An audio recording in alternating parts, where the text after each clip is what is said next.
പ്രിയപ്പെട്ടവരെ, നമ്മളെ പെരിന്തൽമണ്ണ നിയോജക മണ്ഡലം MLA പ്രിയപ്പെട്ട നജീബ് കാന്തപുരത്തിൻ്റെ അദ്ദേഹത്തിൻ്റെ തെരഞ്ഞെടുപ്പുമായി ബന്ധപ്പെട്ട് ഇപ്പോൾ കുറഞ്ഞ ദിവസങ്ങൾക്ക് പിന്നാലെ ഹൈക്കോടതി വിധി വന്നിരുന്നു. അപ്പോൾ അതിൻ്റെ വിശദാംശങ്ങൾ ചാനലുകളിലും മറ്റുമൊക്കെ വരുമ്പോൾ അതിന് കൃത്യമായൊരു വിവരം നമുക്ക് പൊതുജനങ്ങൾക്ക് എത്തുന്നില്ല. അപ്പോൾ അതിൻ്റെ ഒരു ശരിയായ വിവരം ഔദ്യോഗികമായിട്ട് നിയോജക മണ്ഡലം മുസ്ലിം ലീഗിൻ്റെ പ്രസിഡന്റ് എന്നുള്ള നിലക്ക് ബഹുമാനായ AK നാസർ മാസ്റ്റർ ഇതുമായി ബന്ധപ്പെട്ടുള്ള കോടതി വിധിയും അത് സംബന്ധിച്ചുള്ള വിശദാംശങ്ങളും അദ്ദേഹം വിശദീകരിക്കുമ്പോൾ അദ്ദേഹത്തെ ആദരപൂർവ്വം ക്ഷണിക്കുകയാണ്.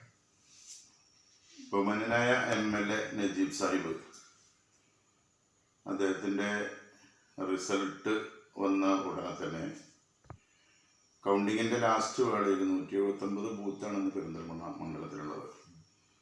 178 ബൂത്തിൻ്റെ വോട്ടിംഗ് മെഷീൻ കൗണ്ട് ചെയ്തപ്പോൾ 99 വോട്ടുകൾക്ക് നജീബ് സാഹിബ് പുറകിലാണ്. അപ്പോൾ മെഷീൻ്റെ ഒരു തകരാറ് കാരണം മാറ്റി വെച്ചിരുന്ന ഒരു വോട്ടിംഗ് മെഷീൻ അതിലെ VVPAT കൗണ്ട് ചെയ്യുന്നതായി. അത് ജൂബിലി പെരിന്തൽമണ്ണ മുനിസിപ്പാലിറ്റിയിലെ ജൂബിലി റോഡിലുള്ള ഒരു ബൂത്തിലെ വോട്ടിംഗ് മെഷീനായിരുന്നു. ആ VVPAT കൗണ്ട് ചെയ്തപ്പോഴാണ് നജീബ് സാഹിബ് 38 വോട്ടുകൾക്ക് വിജയിച്ചത്.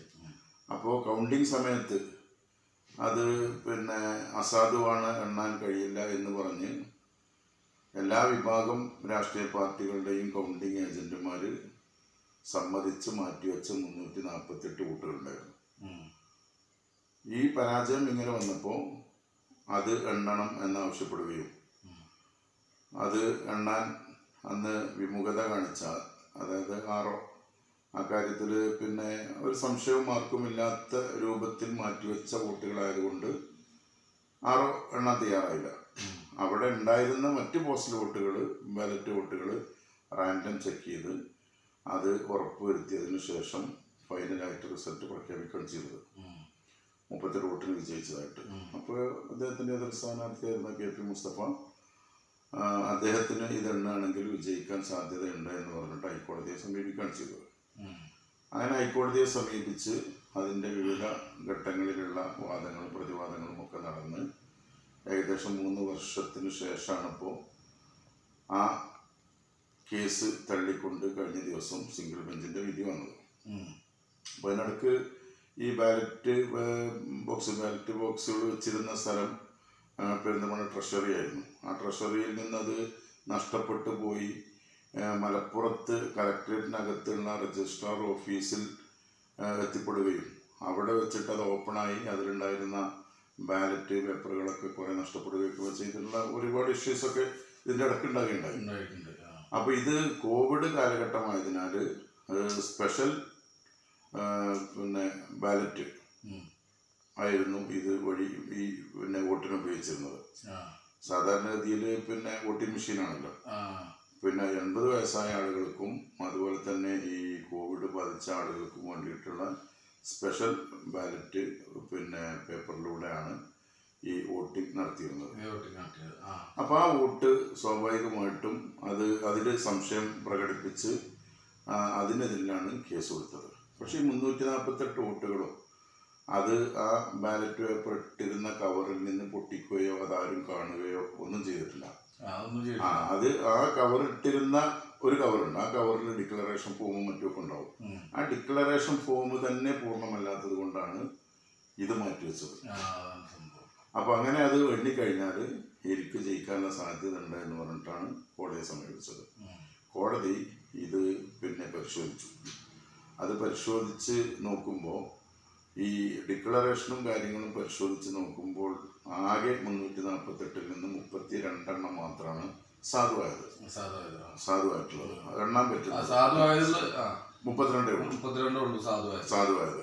അപ്പോൾ ആ 32 അതിൻ്റെ ബാലറ്റ് പേപ്പർ ആ കവറ് പൊട്ടിച്ചിട്ട് എണ്ണിയിട്ട് ആ 32 KP മുസ്തഫക്ക് അനുകൂലമാണെങ്കിൽ തന്നെ ആ വോട്ടിന് നജീബ് സാഹിബ് ജയിക്കുമല്ലോ. അതാണ് കോടതി പറഞ്ഞത്. 2 ദിവസം മുമ്പ് വന്നതാണ്. ആ 32 വോട്ടുകൾ മുഴുവനായിട്ടും മുസ്തഫക്ക് കിട്ടിയാൽ തന്നെ ആ വോട്ടിന് നജീബ് എന്നാണ് കണ്ടെത്തിയത്. ആ വോട്ടുകൾ 348 വോട്ടുകൾ എണ്ണാണെങ്കിൽ നമ്മൾ വിശ്വസിക്കുന്നത് അത് UDF കിട്ടുന്നതാണ്. അതിൽ ബഹുഭൂരിഭാഗം വോട്ടുകളും UDF അനുകൂലമായി കിട്ടും. കാരണം ഈ കോവിഡ് കാലഘട്ടത്തിൽ ഈ LDF ഉദ്യോഗസ്ഥരാണ് വീടുകളിൽ പോയിട്ട് ഈ പോസ്റ്റൽ ബാലറ്റ് വോട്ട് ചെയ്യിച്ചത്. അപ്പോൾ UDF അനുകൂലമായിട്ട് കിട്ടാൻ സാധ്യതയുള്ളതാണ് ഇത് അപൂർണമാക്കി വെച്ചിട്ട് അസാധുവാകുന്ന തരത്തിലേക്ക് അതിൻ്റെ കടലാസുകൾ പൂരിപ്പിക്കാതെ വെച്ചിട്ടുള്ളത് എന്നാണ് നമ്മൾ വിശ്വസിക്കുന്നത്. അപ്പം അതുകൊണ്ട് തന്നെ അത് എണ്ണിക്കഴിഞ്ഞാൽ അതിൽ ഭൂരിഭാഗവും UDF കിട്ടുമെന്നാണ് നമ്മൾ വിശ്വസിക്കുന്നത്. ഇപ്പം ഇനി അത് എണ്ണാൻ പറ്റൂല എന്നുള്ളത് കോടതി കണ്ടെത്തിയല്ലോ. അപ്പോൾ അതിൽ 32 എണ്ണം ഈ എണ്ണിക്കഴിഞ്ഞാൽ ആ 32 നജീബ് സാഹിബിന് കിട്ടാലോ. അങ്ങനെ കിട്ടിക്കഴിഞ്ഞാൽ ഈ 38 32 70 വോട്ടായില്ലേ. 70 വോട്ടിന് വിജയിക്കുന്ന അവസ്ഥയിലെത്തി.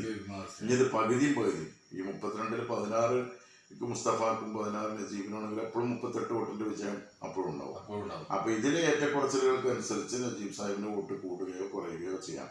പക്ഷെ മൊത്തമായിട്ട് മുഹമ്മദ് മുസ്തഫാക്ക് കിട്ടിയാൽ പോലും 6 വോട്ടിന് നജീബ് വിജയിക്കും എന്നുള്ള രീതിയിലാണ് നിലവിലുള്ള അവസ്ഥ. അതാണ് കോടതി ആ വിഷയം അങ്ങനെ പറഞ്ഞത്. അതാണ് ഇതിന്റെ യഥാർത്ഥം. അപ്പൊ അത് തെറ്റിദ്ധരിപ്പിച്ചുകൊണ്ട് ചാനലിലൊക്കെ അങ്ങനെ വന്നു. ചാനലൊക്കെ 6 വോട്ടിനാണ് വിജയിച്ചത് എന്നുള്ളൊരു വിലയിരുത്തി കൊണ്ടുവന്നു. അത് ഇങ്ങനെയാണ് അതിൽ ജഡ്ജി പറഞ്ഞത്. ഈ സാധുവായിട്ട് എണ്ണാൻ പാകത്തിലുള്ള അല്ലെങ്കിൽ എണ്ണാൻ പറ്റുന്ന വോട്ടുകൾ തരംതിരിച്ചിട്ട് വെക്കുമ്പോൾ അത് എണ്ണീറ്റ് മുഴുവൻ കിട്ടിയാൽ പോലും 6 വോട്ടിനെ വിജയിക്കുള്ളത് എണ്ണേണ്ട ആവശ്യമില്ല എന്നാണ് ജഡ്ജി പറഞ്ഞത്. പക്ഷെ അത് പത്രങ്ങളും ദൃശ്യമാധ്യമങ്ങളൊക്കെ രൂപത്തിൽ വ്യാഖ്യാനിച്ചു എന്നുള്ളതാണ് എൻ്റെ അർത്ഥം. അതൊരു കൺഫ്യൂഷൻ വന്നതുകൊണ്ടാണ് നമ്മൾ ഔദ്യോഗികമായിട്ട് പിന്നെ അതിന്റെ നിങ്ങൾ പോകുമ്പോൾ അതിന്റെ ക്ലിയർ ആയിട്ട് പറയല്ലോ. അപ്പൊ അത് ജനങ്ങൾക്കിടയിൽ കൺഫ്യൂഷൻ ഉണ്ട്. അപ്പൊ അതൊന്ന് മാറ്റാൻ വേണ്ടിയിട്ട് കൺഫ്യൂഷനുകളൊക്കെ തീരുന്ന രൂപത്തിൽ തന്നെയുള്ള ഒരു വിധിയാണ് കോടതിയുടെ ഭാഗത്ത് നിന്ന് വന്നിട്ടുള്ളത്. എന്തായാലും പിന്നെ LDF സ്ഥാനാർത്ഥിയാണെങ്കിലും പാർട്ടിയാണെങ്കിലും ഒക്കെ അത് അവർക്ക് തൽക്കാലം പിടിച്ചു നിൽക്കാൻ വേണ്ടി കോടതിയിൽ പോയി എന്നതിനപ്പുറം ഒരിക്കലും അത് അത്തരത്തിലുള്ള ഒരു വിധി വരില്ല എന്നുള്ളത് നമുക്കൊക്കെ അറിയാം. കാരണം എല്ലാവരും അംഗീകരിച്ച് മാറ്റിവെച്ച പിന്നെ ബാലറ്റ് പേപ്പറുകളായിരുന്നു 358. അപ്പോൾ അതുകൊണ്ട് തന്നെ അതിലൊരു ബേജാറോ ടെൻഷനോ പ്രശ്നങ്ങളോ ഒന്നും നമ്മുടെ സ്ഥാനാർത്ഥികൾക്കോ അതുപോലെ സ്ഥാനാർത്ഥിക്കോ അല്ലെങ്കിൽ നമ്മുടെ പാർട്ടിക്കോ ഉണ്ടായിട്ടില്ല. ഇല്ല. അപ്പൊ അത്രയാണ് നമ്മള് പിന്നെ ഈ നജീബ് സാഹിബിന്റെ കോടതി വിധിയുമായി ബന്ധപ്പെട്ട് അത് കുറച്ച് കൺഫ്യൂഷനുകൾ ഇതുമായി ബന്ധപ്പെട്ട് ചാനലുകളിലും മറ്റൊക്കെ ഉണ്ടായിരുന്നു. അപ്പൊ അത് ആധികാരികമായി അത് തീർത്തുകൊണ്ട് നിയോജകമണ്ഡലം മുസ്ലിം ലീഗിന്റെ പ്രസിഡന്റ് എന്നുള്ള നിലക്കാർ തെരഞ്ഞെടുപ്പിന്റെ ചുക്കാൻ പിടിച്ച ആള് എന്നുള്ള നിലക്കും അതിന്റെ A to Z കാര്യങ്ങൾ അറിയുന്ന ഒരാൾ എന്നുള്ള നിലക്കും ബഹുമാനായ നാസർ മാഷ് കൃത്യമായി അതിന്റെ വിവരണം നൽകിയിരിക്കണം. അപ്പൊ എല്ലാവരും ഈ ഒരു ചർച്ചയിൽ കൃത്യമായ വിവരണം നൽകിയതിന് പ്രിയപ്പെട്ട നാസർ മാഷെ പ്രത്യേകം അഭിനന്ദിക്കുകയാണ്.